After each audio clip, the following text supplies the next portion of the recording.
Here's a quick tip that will hopefully avoid some confusion for those who are unboxing their Hollyland Lark 150 wireless microphones. When the unit's been powered on and placed into the charging case, everything's supposed to go into suspend mode, and if you press one of the buttons on the receiver, the display should show the charge status of each of the components, and this is what one should see.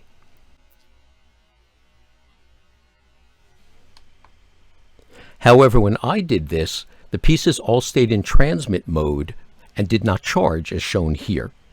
What I didn't realize, and the documentation doesn't mention, is that the package ships with some blue plastic shipping insulators between the units and the contacts.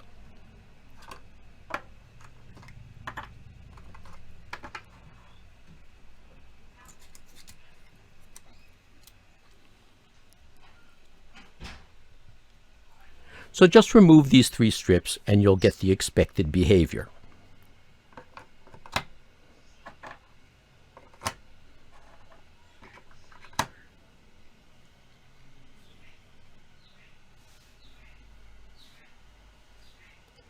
Thanks for watching, and I hope this avoids a little bit of confusion.